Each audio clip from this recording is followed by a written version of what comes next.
committee. We've got Mr. Meyer here. Adam Meyer, who is going to be appointed as one of the government people to do with the Committee of Adjustment. We've got the big cheese here, the Director of Planning for Dysart Island, Jeff Isles. Barry Boyce is one of the committee members, and he's counselor for Ward 4. Chris Bishop is a committee member, and Jerry Walker is a committee member. And I'd like to welcome you here. And the meeting for Committee of Adjustment, August 9th, 2023 will now come to order. A notice to all those in attendance that this meeting will be live streamed on YouTube and recorded. Please note the recording will be linked to the municipal website following the meeting. We've already introduced the committee, and this is a public hearing to consider 5 applications to a minor variance for a minor variance to the municipality zoning bylaw. It's the committee's responsibility to consider all the information received to date regarding the requested variances and to hear and consider any comments or questions provided by these applications. Any variances granted by the committee must meet 4 tests, which are very clearly defined in the Planning Act. It must be minor in nature. It must be desirable for the property development of the land. It must comply with the general intent of the official plan and comply with the general intent of the zoning bylaw. Please note if anyone wishes to be notified of any decision, make a request in writing to the municipality. Does any member of the committee have to declare any conflict of interest with any of these applications today? The answer being no, which will be recorded. Please note any oral or written submissions received in advance of the meeting will be verbally read aloud at the time the application is considered. All people who have pre-registered will have an opportunity to present or ask questions about the proposals. Please direct all your questions and comments to the chair. Each registered person will have up to 5 minutes to provide comments or ask questions. Once finished speaking, the meeting host, who is this gentleman right here, will mute your microphone. Please state your name and relation to the application prior to speaking. So we have 2 things we have to clear up before we carry on with the applications. The first is I need a mover and a seconder to accept the minutes of the committee of July 12, 2023. Moved by Barry Boyce.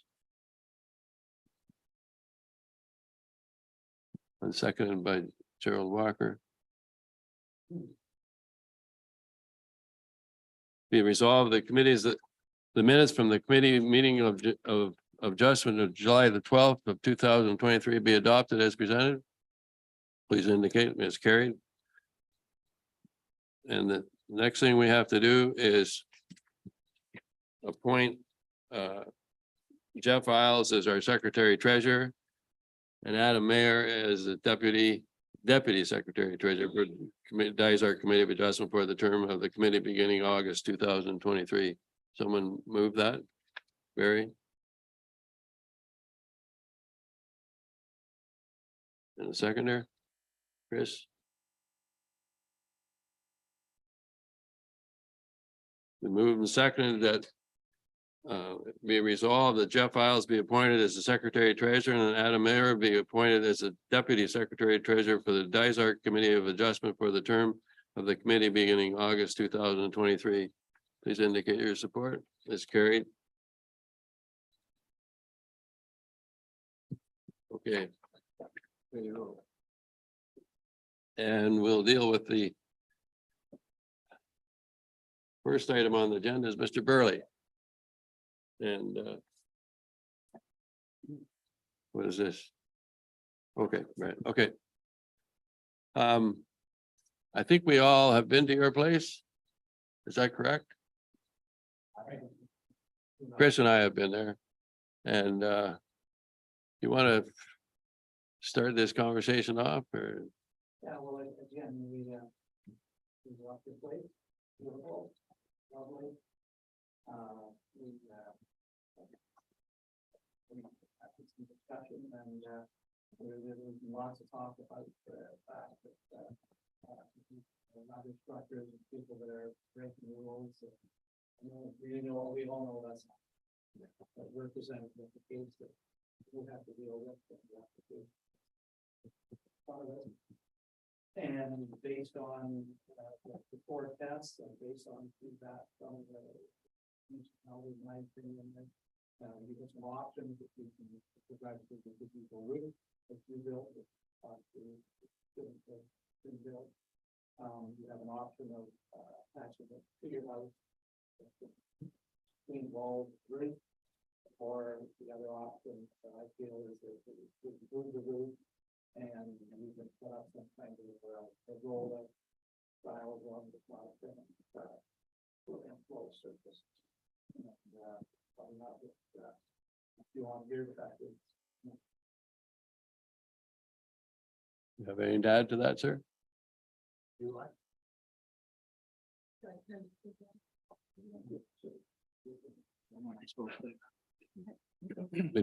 Just before you start speaking, I was with Chris and we were quite impressed with your property. But you only did one thing wrong. You have to have permits to do these things.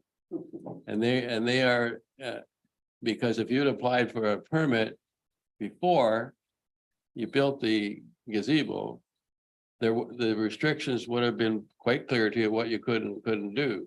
So now we've got the cart after the horse.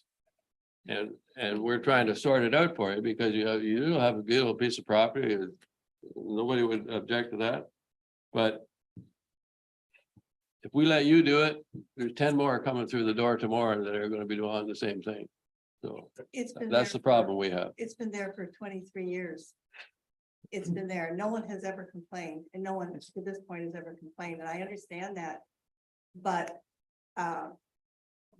it's literally 8 steps from my kitchen, and that's where we have our, and it's not very big. You know, Wow. 4 people can sit there. But it was part of the structure and the building of the home, which we received permission to build. So we built the deck. And that was part of the deck because those posts go into concrete, you know, under the deck and support the deck. So That would have all been explained if you'd applied for a building permit. Well, it was a building Permit permit for for the the house. Mhm. it's our permanent. When you built the 23 years. gazebo was built without a building permit, correct? We didn't realize we needed one. It was part of the house. Do you live in Toronto or where do you live? We live here since Okay, permanently since but- 2006.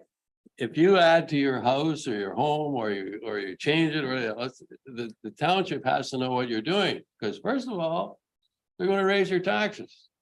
Well, And if they don't have any information, well, they don't know how to raise your taxes. we didn't consider an add-on because it's part of the deck. Those 4 posts. It's in your opinion as part of the deck. The bylaw doesn't say that. Well, So it's a How- difficult yes. thing for us because we were quite impressed with your property. But on the other hand, we also have things that we have to enforce. well, And 23 years ago, we knew that we had a building permit and we had a builder, you know, familiar with, I mean, we've owned that property since 1979. So, you know, and spent a lot of time. I'm not denying that one bit, but when you're changing your property or when you're changing your buildings, It you're did required to change. get a permit. And at the time, that would have been explained to you, what you could and couldn't do. So Well, now we're patching it up for you. We're trying to patch it up for you. And Was- it's a was very the difficult roof thing on to it? do. Was the roof on it during your original build or No, was it no. it was added after? the posts were in, yeah, the posts were in, and it just didn't occur to us that a roof, you know, Yeah, it wouldn't occur to anybody. right. That's what the problem is. The 4 posts that are there, I looked at them, they seem to be specifically made for that gazebo. They were. They will be, yeah, they were. Yeah. They weren't there to support your deck. Well, it You- supports that. part But of yeah, the but deck. it was explained that it was there as part of the deck support. It's not part of the deck support, it's the gazebo support that is there.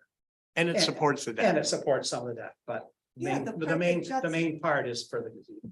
Those 4 posts. 'Cause Yeah. that's where the. And it's in the footprint of the original home. I submitted pictures to that effect. I mean, it wasn't a home, it was a little cottage. But it had a huge deck because people lived outside, you know, and used their decks. So the deck was big. The original guy who built it, Peckover, we're the 3rd owners. he built a huge deck on there. And we loved it and we used it and we built in the footprint of that because it was attached to the house as our deck is. But was there a gazebo there before? No, No, So that's no, all. but That's- if there was a place to eat, that's where it was. Well, but it wasn't covered, or what? Then it didn't matter, it doesn't matter, that's the problem. Yeah, I think we might, I think we'll have to move on because it's, because of and there is a few options for you to do to sort of correct it. So I think on this particular one, we're gonna have to, what are the options? you could take, well, Chris, You could attach the Gazebo. gazebo to the existing cottage. You have a walkway with the roof and some screen walls. Or you remove the roof and you put up a pergola type roof and some lights, and it doesn't give you the protection from the rain, but that's. And also you mentioned last time it could be moved further down the deck as long as it was 66 feet out of from the water. Oh, if it gets, I don't remember that, but sorry, I'm getting. Jeff to answer that first. Yeah, if the structures move back to comply with the water setback, that's permitted, yeah. So we're talking about the water setback. Yeah. Yes. Now. In the previous meeting, you folks talked about precedent. Now, precedent. Can you put your microphone down there, sir? Oh, Just- Yeah, it's okay. Okay. You gotta have that close, yeah. Okay. You talked about precedent. And this is for deciding subsequent cases involving identical or similar facts. Precedent ensures that individuals in similar situations are treated alike. A prior decision serves as a precedent only for issues given particular facts that the court explicitly considers in reaching a decision. Higher courts, particularly the Supreme Court of the US, may review and overturn earlier precedents. There are two types of precedents, which I'm sure you're aware of. A binding precedent, you must abide by in its adjudication of a case. A persuasive precedent may, but is not required to rely on deciding a case. Now, I'm not sure what precedent you folks are using. You mentioned you were using a precedent and were worried about ongoing precedent. Now, if this must be identical or very close to the adjudicated case, it's got to be similar. Now, if you can find in the past or worry about in the future, a building that's 15 feet above the water, 33 feet from high water, it's not visually apparent from the water, it's behind trees. To compare that with something else either prior or to come in the future, that's how precedent works. Yeah, well, we understand that, sir, but we're not necessarily holding you as far as the precedent. The bylaw is what speaks. If you have got a building permit for what you're doing, we wouldn't be sitting here talking about this. Because it would have been explained to you right there what you can and can't do. And that's the purpose of it. So in this case, can we get a building permit now? You can, but I don't know what you want to do because your building is not allowed the way it is. So I'll let Jeff speak to that. Well, and just in terms of the building permit, so a building permit can't be issued unless it complies with applicable law, and the zoning bylaw is applicable law. So until it meets the setback or the committee's granted relief to that setback, you can't get a building permit as presently situated. So it's up to the committee today. I What- do remind the committee that your decision should be based on 4 tests, right? So the applicants are correct.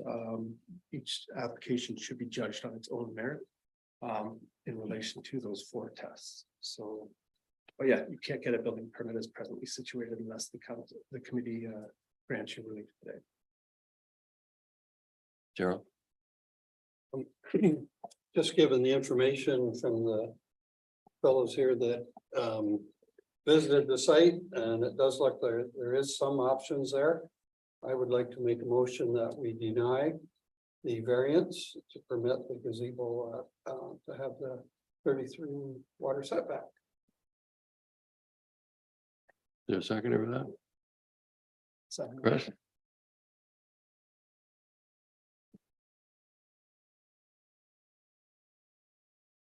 We're dealing with the, Can I just make one last comment? absolutely. I'm really heartbroken for this. Because we've enjoyed that space for 23 years, whether it had a roof on it or it didn't. And this causes some consternation on my part because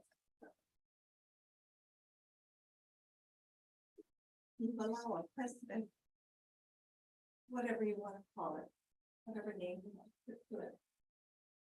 But this interrupts the joy and the enjoyment of my property.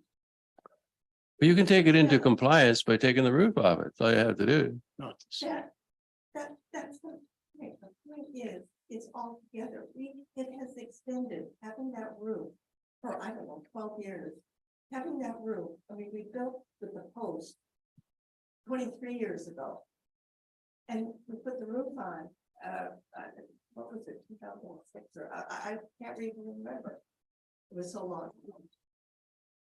So that we could enjoy it more, so that we could be there in a light rain, or we could be there when the sun would be beating on us.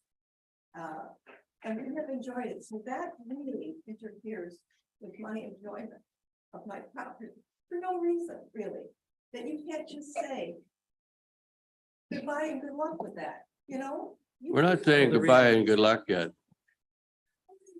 You're gonna have to enjoy your home. We've been there, permanent residents.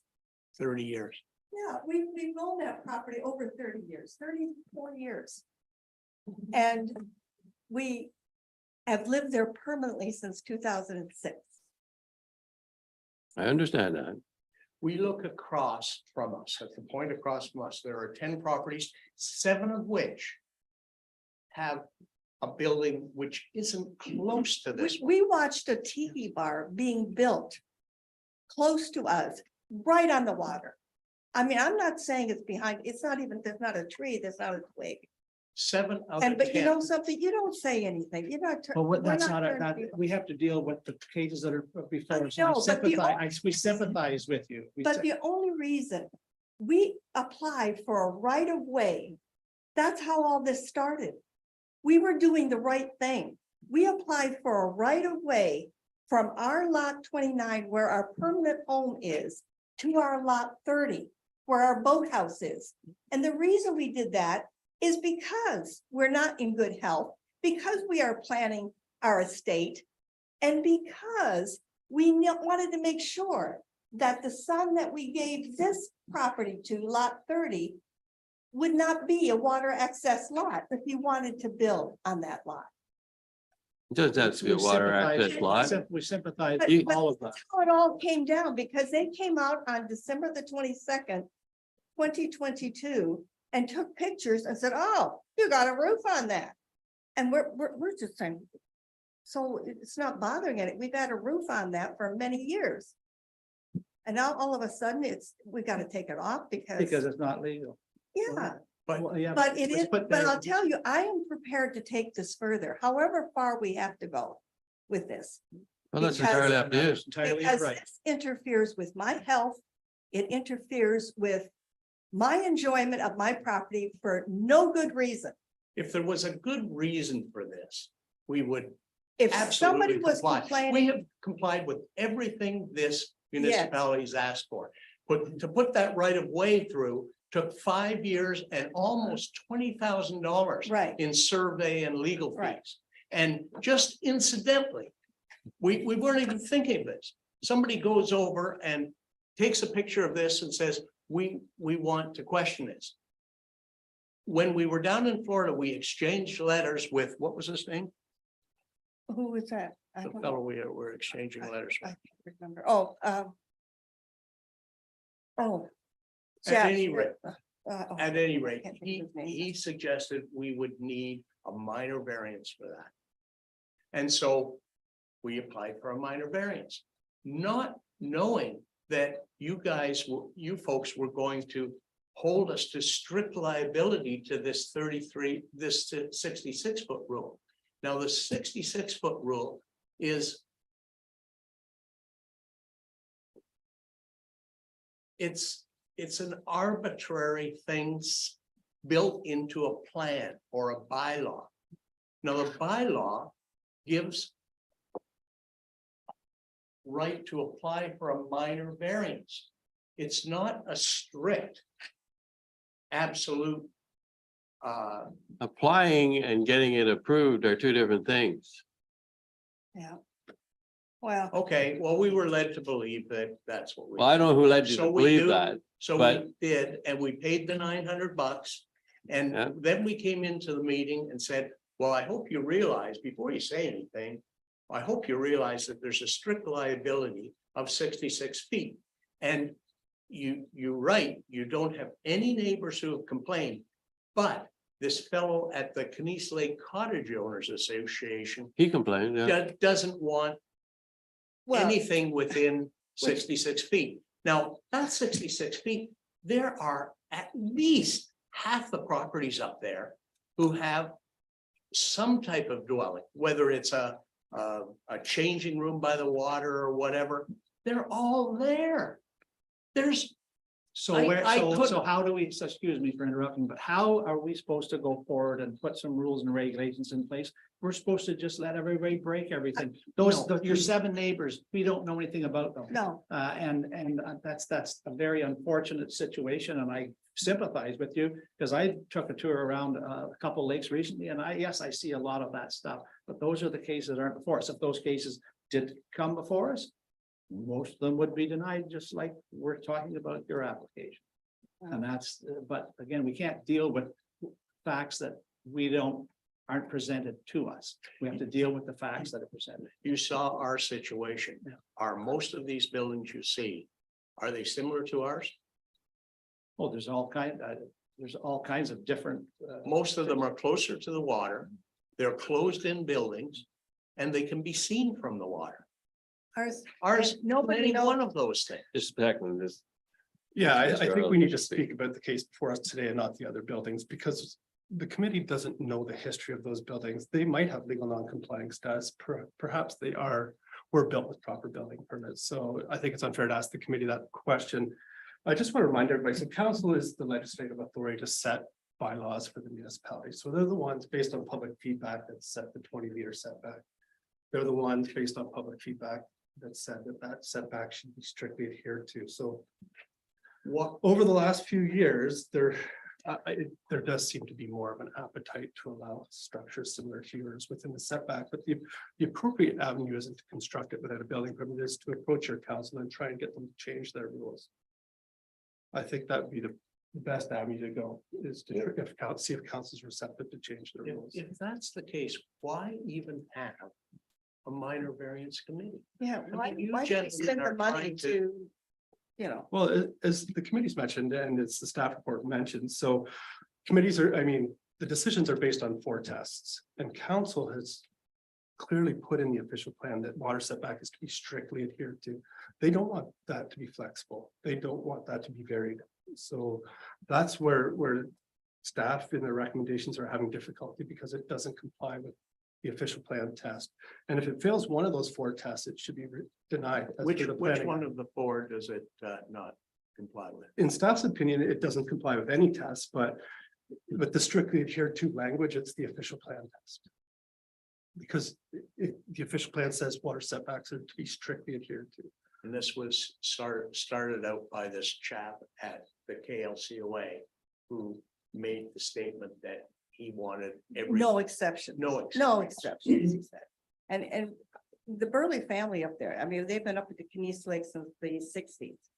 Well, 1960 they bought, for 59 they bought their lot there. So, I mean, we, If I had a list of people,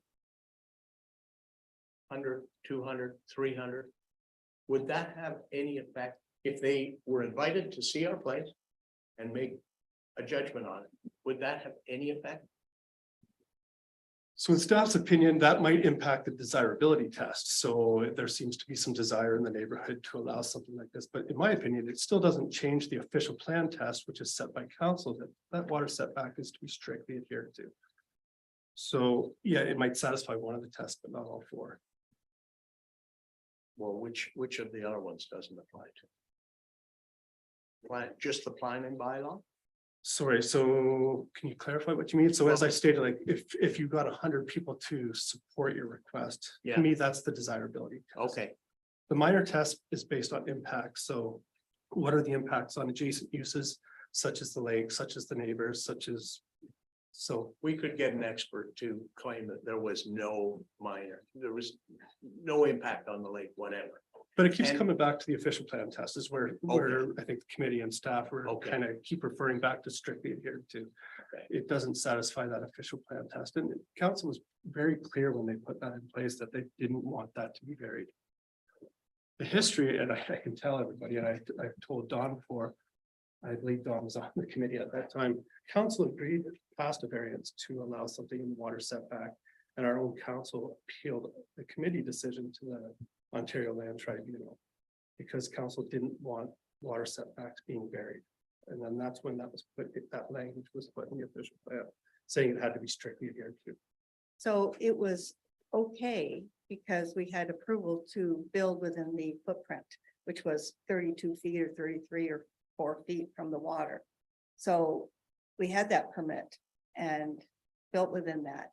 And, you know, it would be okay with the post up, but no roof, which, no permanent roof, which we had for a couple of years. It just comes back to definitions in the bylaw. So the definition of structure Yeah. includes walls and a roof. You know what, it's Yeah, too bad because the roof is. There is a motion. It is important to me. Yeah. It extends the use and enjoyment of my home. And I just feel we will talk about it, that we should go further with this. This is affecting my health now.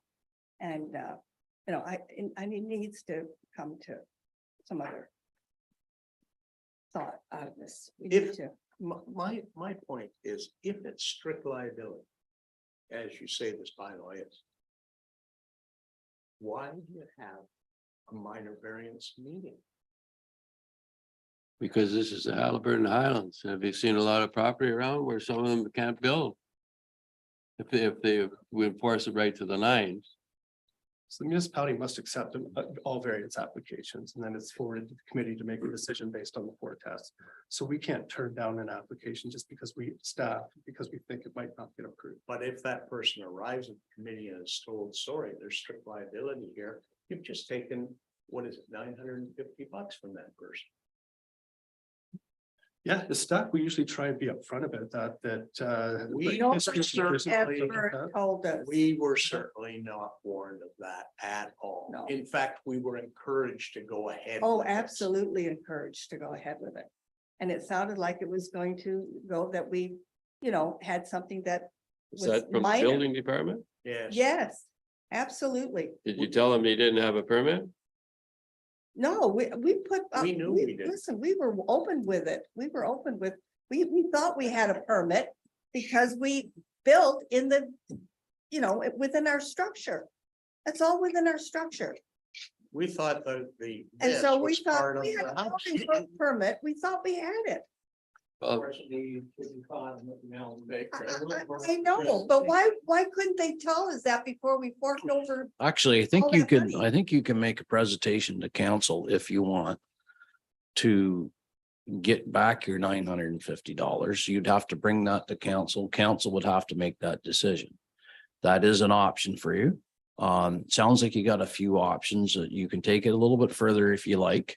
I don't think us sitting here right now, I can tell you the No. way it's gonna go. No. It's, No, we know that. We know that. And- Thank you for your time. Really, we and understand. that. I understand your dilemma and I feel for you, but we have to go with what we gotta go with. But you do have options, I believe, to appeal it. And you also have the option of, now Jeff might be able to help me out on that, but I think they can approach council about getting their money back if they feel they were. And then council would make that decision based on whatever happened at the time. So just so you know, anyway, that option is That's there for very you. good. I just want to remind the chair, there is a motion on the table, so. Oh, We'll deal with the motion that's been presented and it's been moved by Gerald Walker and seconded by Chris Bishop that the committee's decision with respect to file D 13 MV 2023-011 be recorded as follows. A variance to section 5.2 to permit a gazebo to have a 10-meter, 33-foot water setback as opposed to permitted 20 meters or 66 feet is denied. Please indicate your support for the voting. That's carried.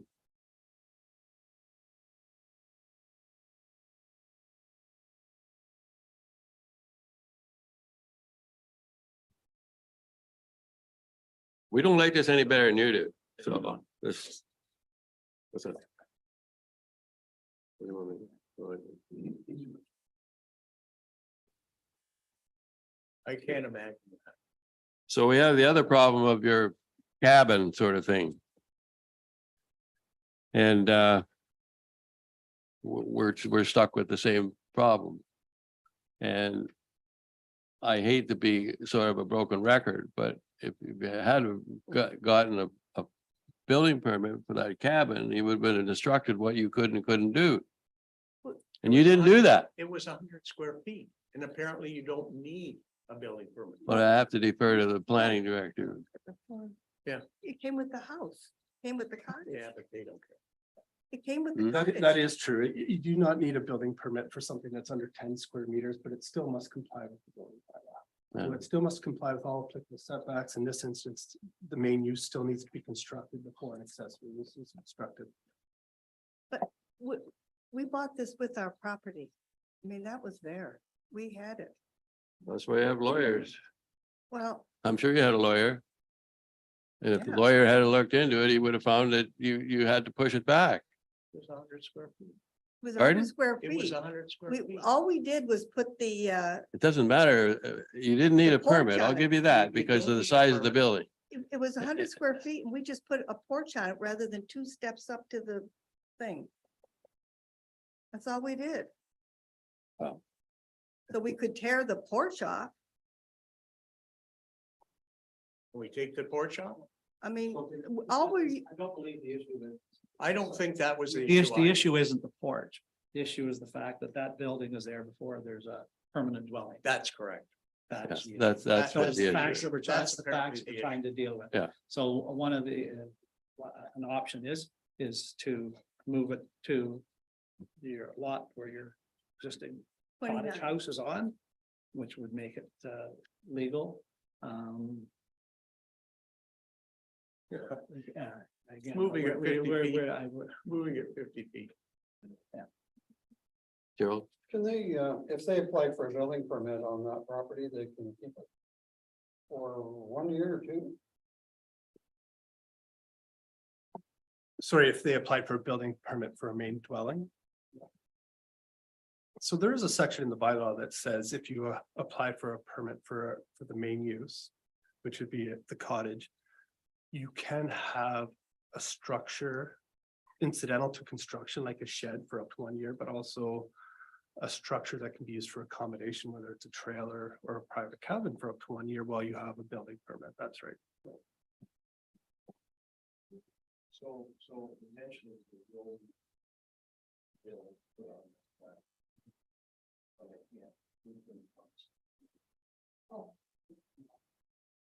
but let's say, for example, that you didn't pass it on to your own son or your daughter.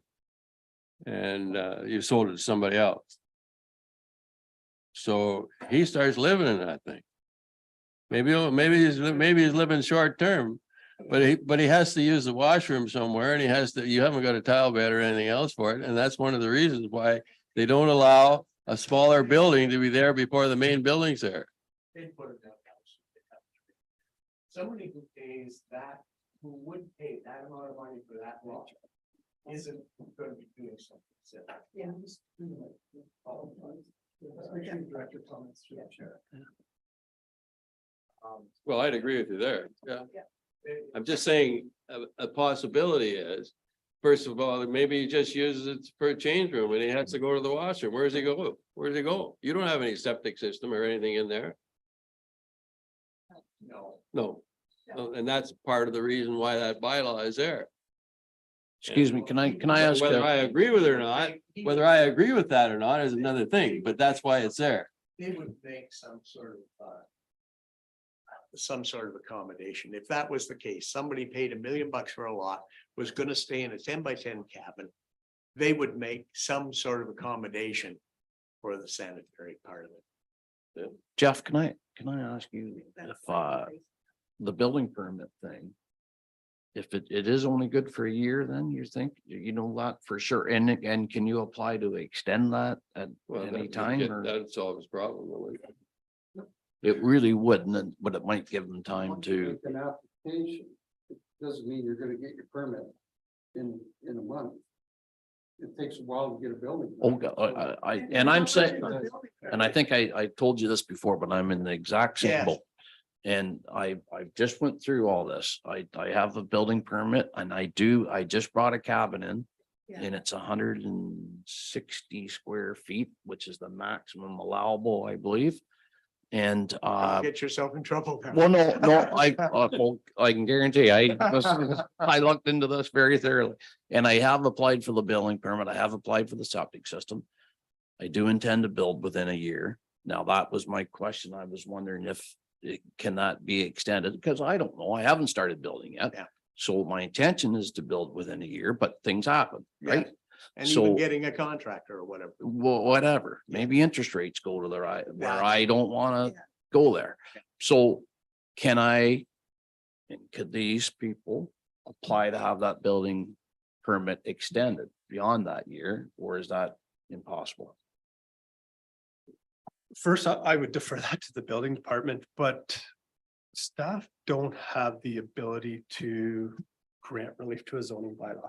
So if the zoning bylaw says you can have that for 1 year after the issuance of a building permit, staff by law can't grant an extension to that. And I do want to point out, it's from the point of getting a building permit. You're supposed to get a building permit first. And it needs to be a proper building permit application. So you'd likely be required to do your drawings and everything of what that dwelling is going to look like. It's not just sign a permit and put it on the chief building official's desk. I don't think that's. And the I, intent of that and section for, of the and bylaw. I did do that. I do, there's a set of plans, everything's in place, but, I was just trying to find a way that, Yeah. Yeah. Well, thank you. I noticed that there used to be a bylaw about trailers on the property, just not allowed. Now they are. They are not? No trailers are permitted within Dysart. And that's- Or trailers. That's true. So if you have a building permit, they are permitted for 1 year from the time of the issuance of the building permit. That's correct. So that might solve your problem on a short-term basis, but Well, we wouldn't have plans and we're not trying to play games. Yeah. Really. I'm not suggesting you try and play any games. No. No. We're Yeah. not trying to play games. either. I know. Yeah, we're not looking to spend any more money at our age or build any more of anything. You know, we just want to live quietly, Out in the woods where Out in the nobody woods. sees us. not bother anybody. Well, if Mr. Boyce suggested you could approach council, you might get your $900 back and you only cost $100 for a building permit, you're ahead $800. At least when I went to school, you would be, but. I don't know what- But we wouldn't have plans. No. No, not like Mr. Boyce has done. He's done it properly. Okay. Someone make a motion with respect to the, what's on that? Variance to section 3.1, the private cabin would be permitted for the main use.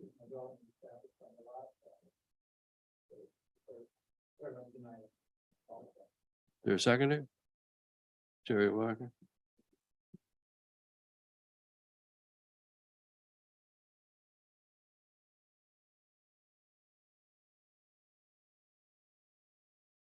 So moved and seconded that the be resolved, the committee's decision with respect to file D 13 MV 2023-12 be recorded as follows.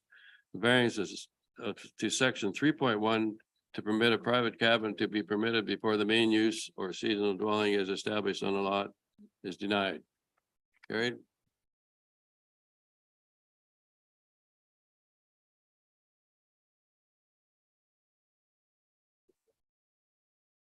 Okay, now you've said that that building can be moved onto our other property. I don't 50 think we 50 would. feet down the road, down the way. Yeah, that's correct. As long as it complies with the zoning bylaw and the building code, I think is the caveat. But if you give me a call after, we can talk about that. I'm happy to help work with you to get through that. The one thing is, you can only have one private cabin per lot, and my understanding is you already have a private cabin on the developed parcel. Right. We do, But my also understanding is also that this is only being used for storage. yes. So if it's just a shed, yes, you can move it over. Yep, you're allowed 2+1 accessory buildings. If you moved it onto your other building, you'd be fine. Building You would area, need a as permit. long as we were 66 feet back and. Yeah, as long as you meet setbacks, you don't need any building permit or anything to do that. Okay, we'll do that. Okay. I'll accept. that. No, well, with the gazebo, we plan to appeal it some. To wherever, because Yeah. we feel we've got a good case there. Well, I might do the And- same thing if I was in your position, but you have Yeah. that right. Now, I've got to say, though, there are just so many of these people in worse situations than we are. They're down by the water. They can be seen. Who knows what, ours would be the least invasive of almost any of them. And you can go down the area I traveled yesterday. I traveled around by a boat yesterday and saw down a shoreline. Virtually, I know, but there is a tremendous, if you're trying to go after these, you're gonna have, like we did, apply for a right of way or whatever, and have someone sneak around, take pictures of it and start this process with them. You'll have to do that 3, maybe, I don't know, 400 times. Now, the other thing is to encourage neighbors to snitch on each other. And you don't want that to start happening. That takes you back to the war years in Germany. I don't agree with that either, people- but there's nothing I can do about it. Well, I know, but I mean, We'd need Yeah, 500, we would need 500 employees to enforce what you're talking about. well, I know, but that's what would be up against. Maybe before we go to appeal this, we should get 300 or 400 signatures on a petition. You're entitled to do anything you want. Yeah, I think we take a few pictures of Hmm? the stuff Yeah. that's there. And just go, Identify it and just. go to the people who have them. I think we take it to the So Ontario we're done. Yeah. arm of this. Yeah. Well, like we said, their council does change rules and regulations all the time. and This is one that may be changed, but at this time, it's not. So we have to deal with the way it is.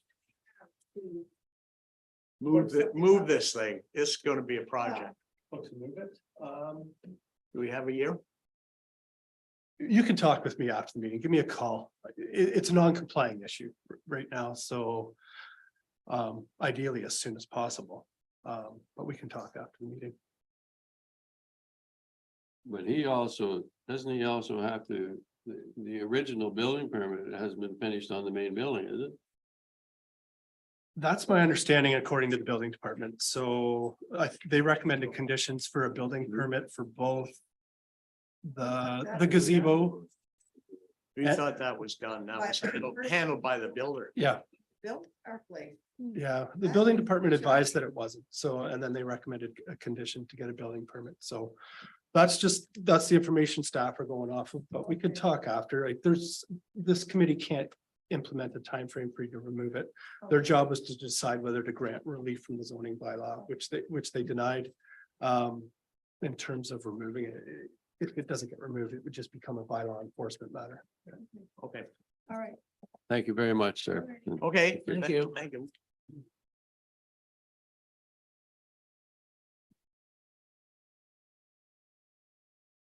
We're going, so we're doing 1 and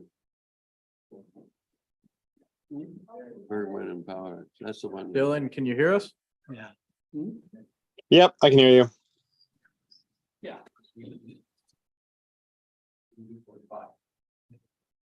Hey, you bailed us out, man. That's all you wanted, is finding his money back. The next applicant, he's ready to now. You people wanna get in and get out of here? Phil's by phone right now, so we have Mr. Powers, he's here by audio. By audio? Yeah. Okay, you're gonna bring him in. I guess you can't Hey. go. Can you hear me? I don't know if this will be as, I don't know if this will be as entertaining or not.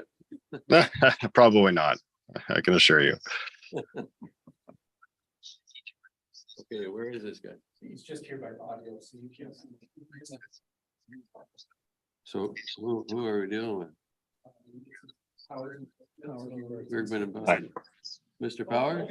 He is up here. Oh, there you Hey, I'm here. I'm just on another call, just multitasking.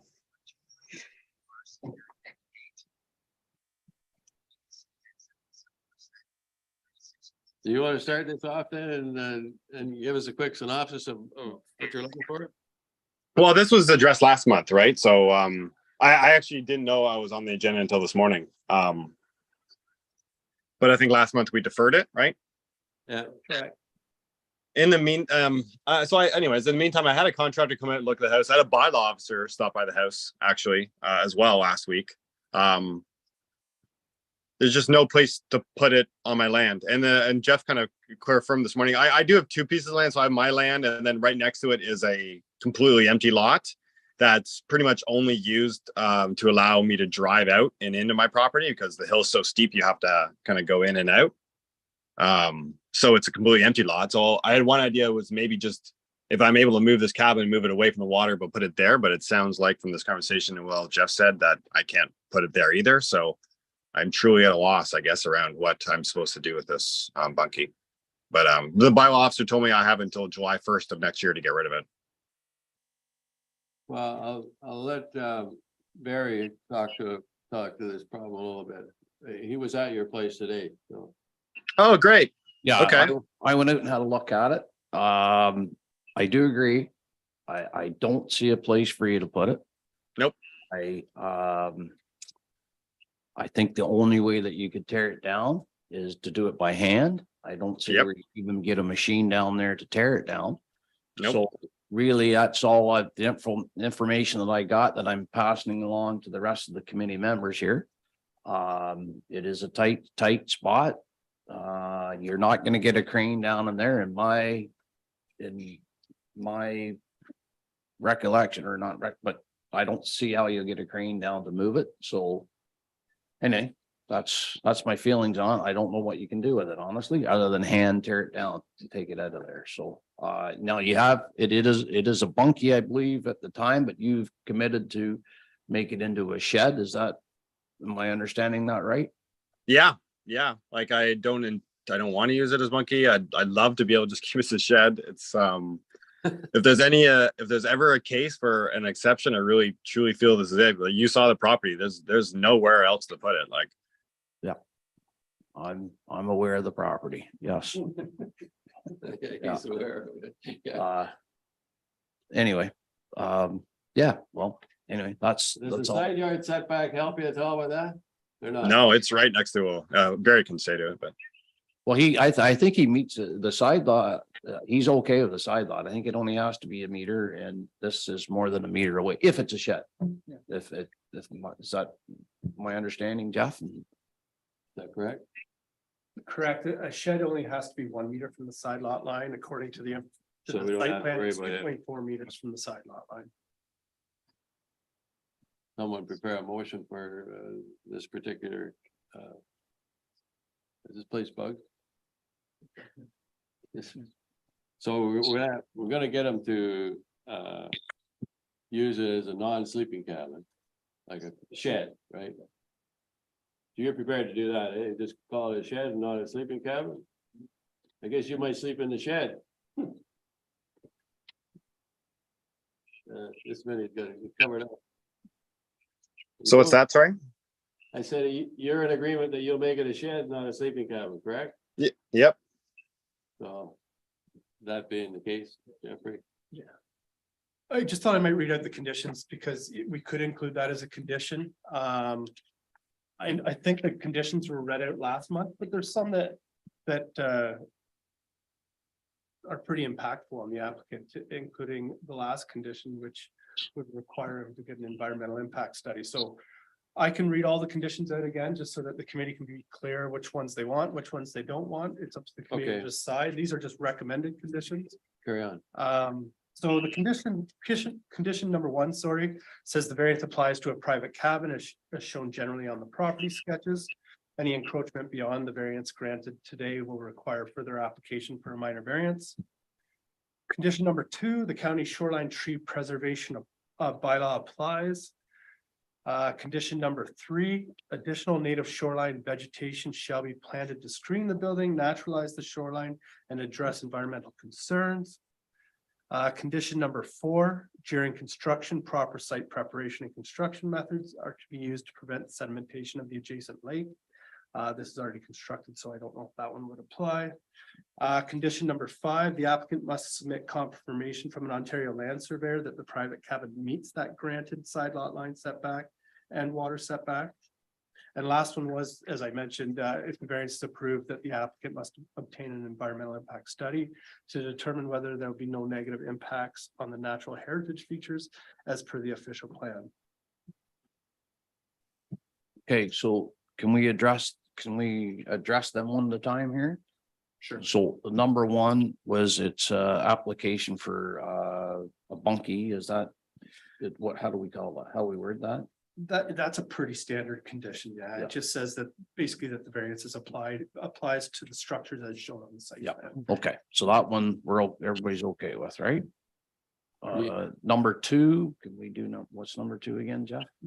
Number 2 was that the county shoreline tree preservation of bylaw applies. Again, this is a bit redundant because whether we say it's a condition or not, the bylaw still applies. But we do include that on all variances as kind of standard wording, just so that the applicants are aware of that tree bylaw. Okay, and there's no need for any more trees to be taken down or anything anyway, because it's already done. And number 3, we're in the same boat. It's Yeah, tree. Hmm? It's already got trees and everything. it's already treed, already, yeah. Yeah, so that's one that perhaps the committee wants to make a decision on, because it does say that additional vegetation should be planted or shall be planted, which means they have to plant vegetation to screen the building. We could reword it that they additional or just Maintain, vegetation shall be implemented and or maintained. So whatever's there shall be maintained. And if there's nothing there, Yep. some should be implemented. We can reword it that way. okay, because Everybody. there's nothing that needs to be added, it just needs to be maintained, I believe. Is maintained. Okay, I'll change that to implemented and or maintained. Well, it sounds like it's a solid rock anyway. Lots of trees in front of it, it's, okay, number 4 is. Yeah, and uh, this is, it just says that before construction, proper sedimentation, or sorry, proper construction methods like sedimentation fencing, just so that if they are doing any construction, there's no erosion and So we can leave that in there because they're not gonna be doing any construction anyway, we put that on right? Are you hearing all this? Dylan? Yeah. That's why, like, some of those conditions, Speak up. I'm glad we're going Speak through. up if you don't agree with something, please, okay? No, all those, like, yeah, so I just was maintaining the trees. Yeah, absolutely. Yeah, so no, I'm really just kind of waiting for this last one here. All right, number 5 is Jeff again. This So does he is still need 2 requiring- variances? This is number 5, the condition is required in the Ontario Land Surveyor, sorry, Chair. And this is something we recommend for all setback variances, Okay. just to ensure that if they're asking for 15.2 meters, it's not 14 meters, so that it still isn't an illegal building. They go to sell it and it's still an illegal building. So it's just to Okay. confirm that it complies. All right. Yes, so on that one, I in my variance application, I submitted a land surveyor. Like printout, like work that shows the bunkie in the same location since it's not being moved or constructed. So I like, my question would be like, can that suffice, right? Like, We'll just double check. I think you're right, but let us just double check that. So Yeah, it would suffice. So if it Okay. shows the setback. already done. That's acceptable. perfect. Number 6 is that study. Absolutely do not require that study, in my opinion. I would agree there. That's great. That's great to hear. Thank you. But go ahead, Jeff. Did you want to add a condition about private cabin being converted? Yes. I couldn't hear that, Jeff. Sorry. Oh, my apologies. So I just asked the committee whether they wanted to add a condition that the private cabin be converted to a storage shed. Got it. So we want to give them both things he's asking for here. The one thing that it's a shed. If they don't need a second one, they might go through it. Wouldn't that be correct? We gotta go reduce shit if we have I need to move in the sector and carry on. I shall move.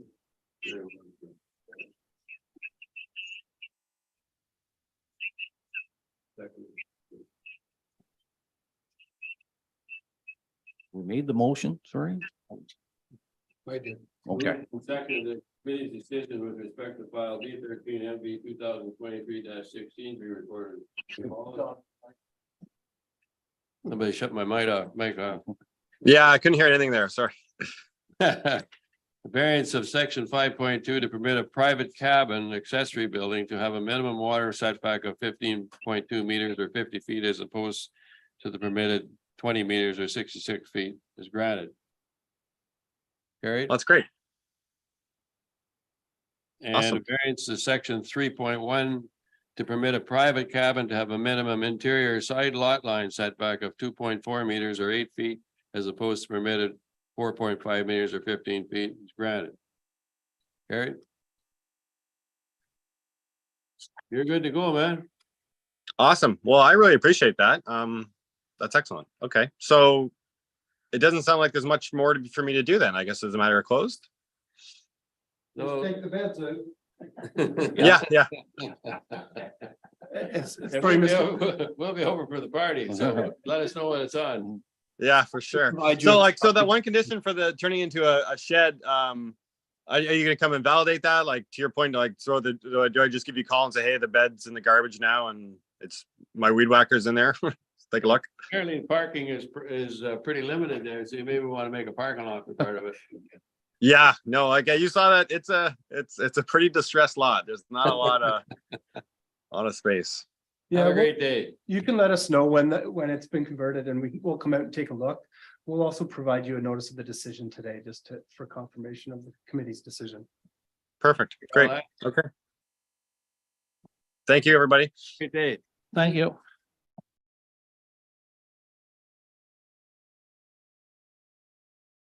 Lands of Harcourt Park.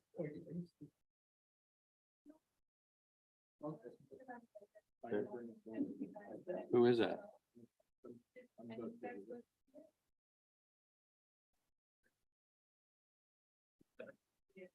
Oh, yeah, this is the deck. This will be fun. Okay, we're dealing with the with the Harcourt Park Inc. rule number thing, variance is asking for a variance to section 3.19 to permit an area of an attached deck on a standard waterfront lot to encroach 64.8 square meters or 697 square feet within 10 meters of the high water mark as opposed to permitted 0 meters granted. So. We got. David, can you hear us? Yeah, I can hear you. Bring us up to date. Good morning, Chairman and members of the committee. I have a brief presentation, And I also did supply pictures of the property. And I hope you did get a chance to go and see the property because it is quite unusual and unique the way it is. So I'll just continue with my presentation if that's all right. You go ahead. Thank you very much. My name is David Othen, and I own the land lease at 1081 Corliss Lane in Harcourt Park. Thank you very much for the opportunity to present to you today. I know you likely have a very busy agenda, so I will keep this brief and will answer questions at the end. I have provided a package for you with my presentation summary and some pictures which I will refer to during my presentation. We are facing a problem that has not been addressed for 60 years. I hope I can help to solve this for me and the municipality. The deck that has been on the cottage for 60 years was never brought into compliance, so I'm trying to remedy that.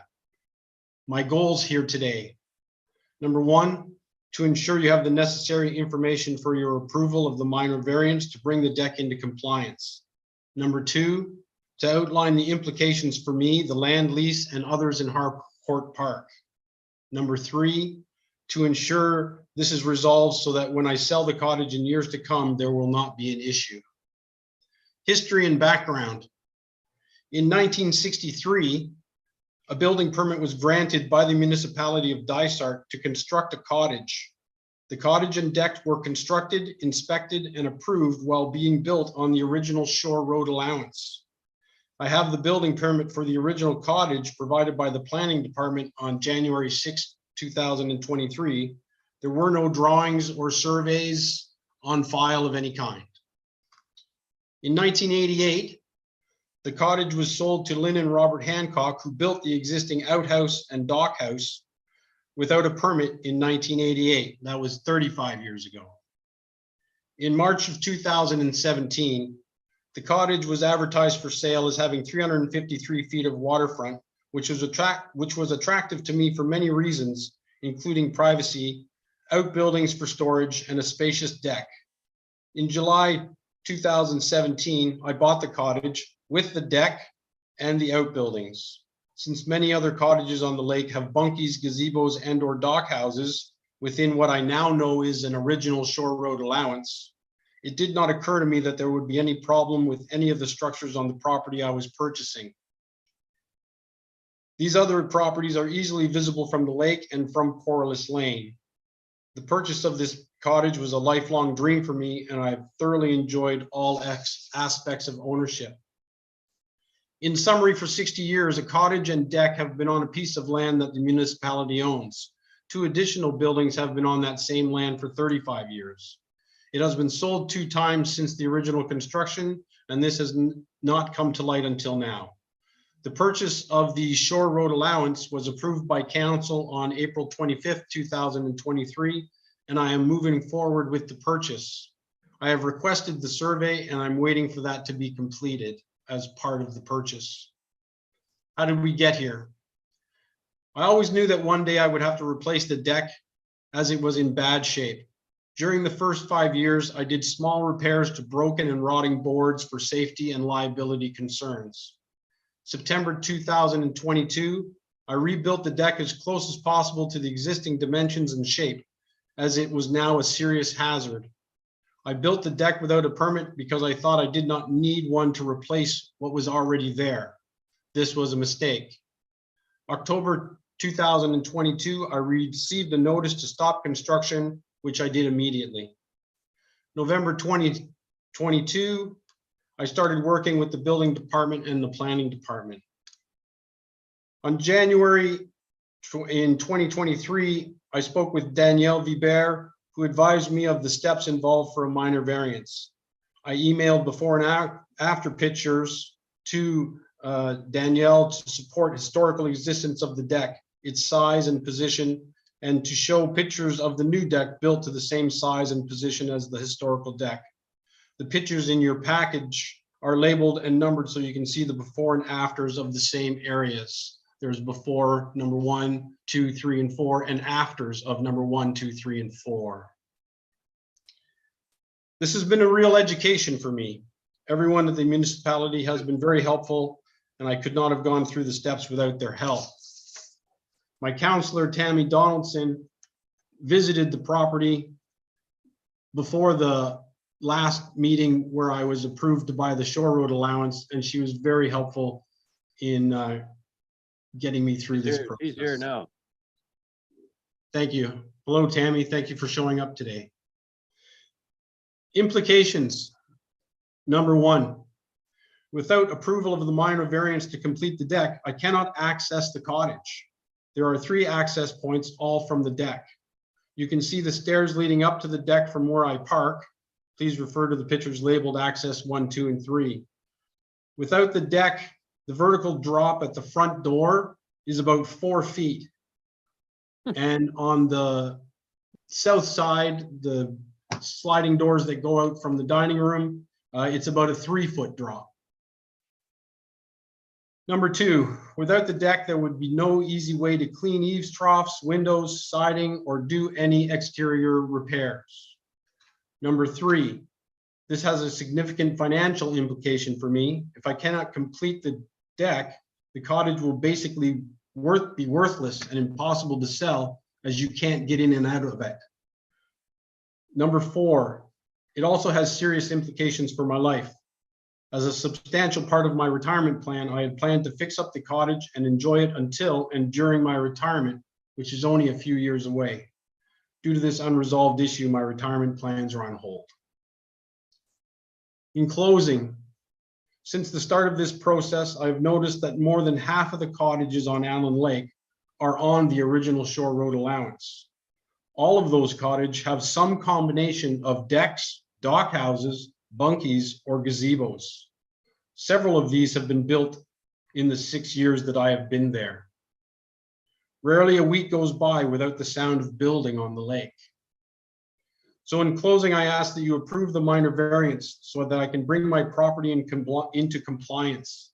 That will close this 60-year-old issue and ensure that I will be able to sell the property in years to come without any problems. Thanks again for your attention. I'm happy to answer any questions that I can.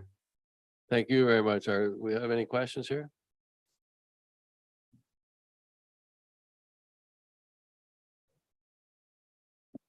Gerald? Question for Jeff. So is it our understanding here that there was a permit for the cottage and the deck? It was done some time ago, and is this application really just to bring this into compliance?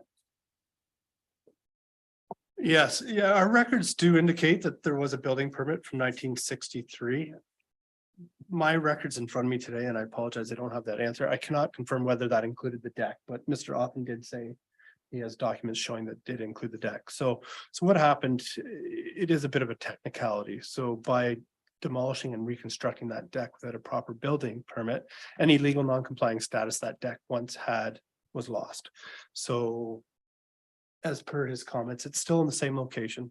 It is a bit of a technicality. So what would you suggest? Okay, thanks.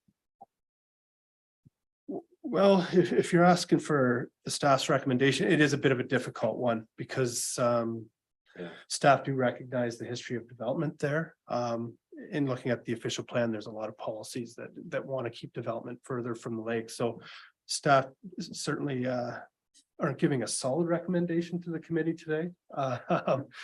It just kind of defer the decision to you, but it could go either way. Gerald? I would make a motion that we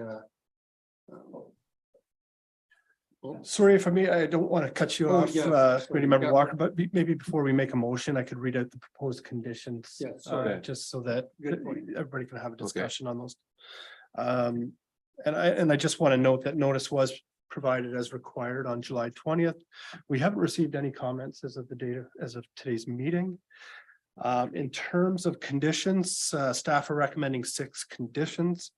The first condition, again, is pretty standard. It's the variance applies to the attached deck as shown on the property sketch. The second condition is the County of Haliburton Shoreline Tree Preservation Bylaw applies. Condition number 3, additional native shoreline vegetation shall be planted to screen the buildings, naturalize the shoreline, and address environmental concerns. Condition number 4, during construction, proper site preparation and construction methods are to be used. Again, this is just to prevent erosion and sedimentation of the adjacent lake. Condition 5, an Ontario land surveyor should confirm the setback of that deck. And condition 6, there is a shed and outhouse located within the water setback, so staff are recommending a condition that those be removed prior to the pouring of the footings for the deck. You have any problem with that? Sir? I know as to the, I don't remember the number, and Tammy can speak to this. She has been to the property. As far as natural vegetation, the whole front of my property and in front of the cottage and in front of the deck completely, other than about a 5-foot wide walkway, is all natural. It hasn't been touched. It's all grown in cedars and trees, and so it is totally naturalized. I have not cut anything down, and I don't ever plan to, because I like the privacy. Speaking to the 2 buildings that are there, that is also part of the purchase of the Shore Road allowance. I can tell you that as of this date, the outhouse has already been taken down and taken to the dump. I'm working on storage options for the dock house, which is, it's got all my, it's got my chainsaw and my life jackets and all that in it. And Tammy could speak to the property. I'm at the bottom of a cliff, basically. The only flat land on the entire property is where the cottage is, where the deck is, and where I park my car. There's literally nowhere else to put a shed or anything. So storage, I think, is going to have to end up either using one of the rooms inside the cottage, or some of it maybe underneath the deck. I really haven't figured that out yet. It's a very difficult property. I think if I had known what a original Shore Road allowance was in the beginning, I don't think I ever would have bought this property, because in fact, the entire cottage is on the old Shore Road allowance. There's, like the Shore Road allowance ends partway through the granite cliff that's behind the cottage. So, this is, Time to get a new lawyer. well, and believe me, I spoke to the lawyer, and he showed me in the papers that I signed that there was a like 8-word sentence that said that there was a Shore Road allowance in front of my property, but I didn't know what that was, and there was no. Probably didn't either. So yes, it's heartbreaking that this goes on. I know it's from listening to the other applicants so far today. I know that this is a complaint-based system that you have. You don't want to be the one to say, you know what, there's 75 cottages on the lake that have bunkies and gazebos and dock houses, and you know what, I'm gonna be the guy that makes a complaint on all those lots, and you guys are tied up in stuff for years and years and years. I mean, that's, you hope to buy a cottage and go and enjoy it and get along with your neighbors. But if one person, even one person, doesn't like you or thinks you looked at them the wrong way, or and if they know rules that you don't know, they make a complaint and they can put you all into this muck and mire. I certainly want to bring. I understand what you're telling me. I'd like to, and Tammy, you're nodding your head as in you agree. You should grab the mic maybe. I just have a quick question for Jeff. Do you have to have that requirement for the plant vegetation? Because it is all natural and you can't see. We can take that out. Yeah, he can take that out, because whatever is there is natural, and whatever he brings in or what you ever make him bring in, it's not going to be the natural one. What I would recommend is similar to that last application. We could change that wording that it's implemented and or maintained. So Maybe. whatever's there, you just can't tear down. You Yes. can't cut it down. It's just to make sure it stays. screened Always from the helps when law. you have your alderman here. if the committee's satisfied with that. So he's gonna, tell me exactly what it's gonna read as. Well, this might not be exactly what it's gonna say, but it's basically gonna say that the vegetation natural vegetation along the shoreline should be implemented and or maintained. So if you have vegetation there, you need to keep it. If there's none there, you need to implement some. So at all time, that deck should be screened, but from the pictures, it does look screened. Does that help you? Sir?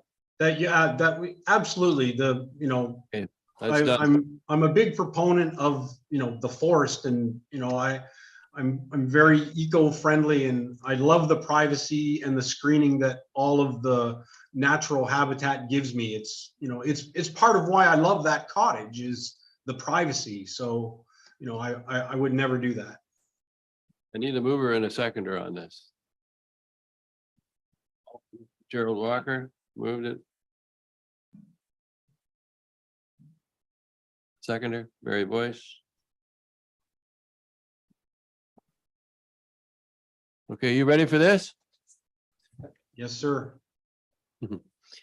Be resolved, the committee's decision with respect to file D13 MV 2023-14 be recorded as follows.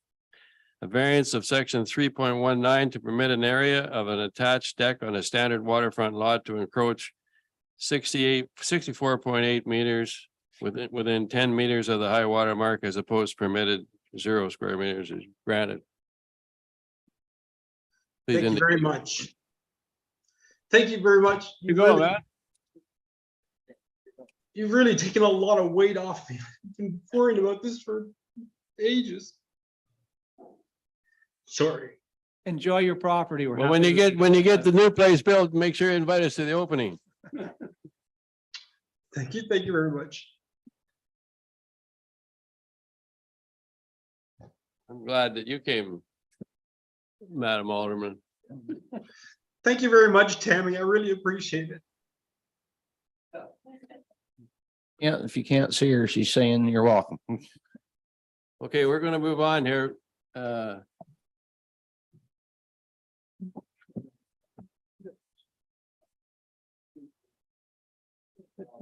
These people have been waiting for 75.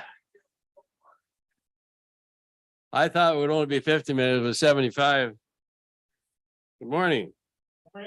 There's no charge for the entertainment.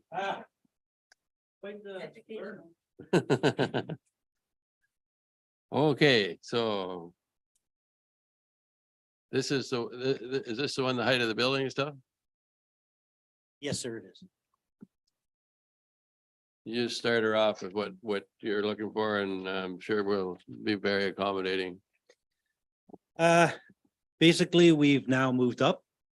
Our cabin is just over 600 square feet, 678 square feet or something like that. 685 square feet. You know, we used to have the house in Milton and now we're living full-time, both retired at the cabin. Oh, gotta like that. Gotta like that, primary residence now. I was And, raised in a house with only 700 square feet and I had two brothers and a sister. Exactly. And so we don't have any room for anything. You know, now that we're living here, we want to make it more of a home. So I wanted to build a shop. I do have an F-250 diesel, so it's a little bit higher of a vehicle. I have a little Kubota DX23S, has a roll cage. So really, we wanted the garage doors to be not normal. They're normally 7 feet tall. We wanted them 8, which kind of pushed the roof up a little bit. We wanted to stay with the 612 pitch, which matches our little cabin.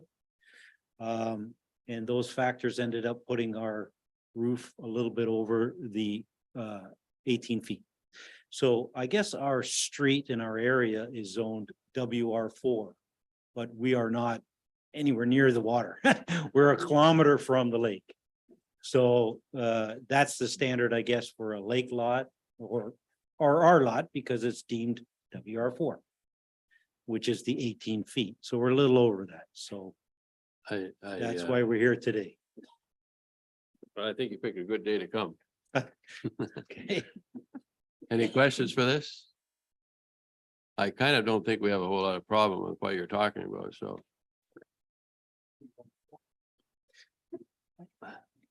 Uh, I could answer that. So once upon a time, I think they were. In the previous zoning bylaw, it was some sort of seasonal recreational zoning. So once council passed the new bylaw in 2005. These properties were put in a zone that most. I guess it was closest to what the previous zoning was. So instead of creating a recreational zone that kind of associated with the ski hill, they just put them in a waterfront residential zone. Thanks for that explanation. Go Would you ahead, like me to read the conditions and comments received? Jeff. Is that the whole sheet you got there? I do have a few, there was some comments Don't be received. too hard on these people. They've been sitting here for an hour and a half. I'll try not. And again, these are just recommendations, so whatever you decide. But we did provide notice as required on July 20th. A letter of support was signed and submitted by surrounding neighbors. That included Terry Jackson, Kirby Begg, Jamie Nicolau, Julie Graff, David Bednar, Richard Dupont, and Ken Hickey. Again, those were all in support. The proposed conditions, standard conditions, the variance applies to the one-story accessory building. The tree preservation bylaw applies. Proper site preparation and construction methods are to be used. And then the two that are kind of not your standard conditions. Prior to the pouring of the footings, the applicants must bring the number of accessory buildings into compliance with the zoning bylaw. So there's the number of accessory buildings on the property do not comply with the zoning bylaw currently. So that's the one recommendation. And the last proposed condition is that the applicants are required to implement and or maintain vegetation to ensure the building is screened from the road. So what are there other buildings on there now? Is that what you're saying? Correct. There are, I You don't know if I have that number. Planning in on front of me. keeping everything you got or no? Could I speak to that? Yeah. I have what, I think our mistake was calling it a bunkie on the drawing when you measure everything. Yeah. It's a shed. Yeah. It is not within, a shed is 1 meter and a bunkie is 4.5. So it has never been a bunkie, was never, it's the only building I have to lock up my chainsaws, my tools, this kind of thing. Because we have 2 storage units in town that we have all of our other stuff, garage stuff and whatnot. But I need a little bit of tools at the cottage. So during COVID, we bought that building for just to be a For that shed. purpose. And it has always been a shed. Yeah. I have a picture I did send it to Adam. I should have submitted it earlier. I just sent him an email showing pictures if you wanted to see the pictures of the shed itself. So you can see that has never been a How many bunkie. square feet is it? It is 10 by 10. 10 by 10. You don't need a permit for that, is it? No. So it's the setback Yeah. and it was our mistake because I wrote it as a bunkie, kind of looks like a little bunkie. That's why we liked it. Rather than it just being like a shed. Yeah. It kind of looks like a little bunkie. Yes, yes. Yes, so that kind of looks like a little bunkie, but it's literally, you can see that it's just overflowing with. my And chainsaw. if I could just clarify, so the condition wasn't regarding the setback of any of the buildings, it was just the total number of buildings. Correct. So the bylaw allows 2 accessory buildings plus an additional one under 100 square feet. Okay, Yep. so one was a firewood shack, which is made out of pallets, which is gone. I'm getting rid of that. And the others are those shelter logic tents. That's what they are. So they're not actual building and will be replaced by building the garage. I don't want Yeah. mice in my 4-wheeler and this kind of thing that's happening. They're chewing wires and they're causing a havoc. It cost me $500 for that. It's her car. You should have seen what they did to her car. It was unbelievable. They got into the headliner and the engine compartment and they built a nest this big on top of the battery. And it was just the thing where she was going to her mom in Sault Ste. Marie and I checked the windshield washer fluid. And I opened the hood and I was like, oh, it would have been like fire on the way up. It would have been, they're just, Yeah. so we really We want. don't have a problem with that, do we? So basically you're saying you'll comply with number 4 then. 100%. every one of those after the garage is built would be, Well- that's the problem. See, it says before the footing is poured. So I mean, for me to. First of all, the bunky's not a bunkie, it's an actual shed. So if it's included as one of my 3 roofs, right, then. I'd like to be able to keep until the construction's finished in the garage. The tents are gone. Well, the one thing I was gonna mention is, and I mentioned it earlier in the meeting, is section 3.4 of the zoning bylaws allows a structure incidental to construction for up to 1 year from the time of the issuance. of the That's what he's building permit. got. So I think, like, we can keep this condition in and you can work with the building permit. I mean, the building department, and that a structure incidental to construction would be okay, and that's to store tools and other stuff like that. Yep. Thank Like you. the shelter logic, like would we be able to keep those up? Until the construction Is of it- the garage is finished. That's the sole purpose of those, is to keep things out of the weather. We have things stored in there that are going to be put into the garage. That's, The conditions up to the committee. Building Staff's comment are, is those don't comply with the building code or the zoning bylaw. So the recommendation would be to remove them. I know it kind of puts a bit of undue hardship on you until something's built, but ultimately it is up to the committee. Could we, instead of, saying prior to pouring footings before, could we change that to final inspection? Yeah, part of the final inspection. You'd be happy with that? Oh, absolutely. very, thank you, Absolutely. thank you. That would be So awesome. make a note of that. So the variance, I need a mover and a seconder for. Barry Boyce. This is the mover. Very excited. Gerald Walker.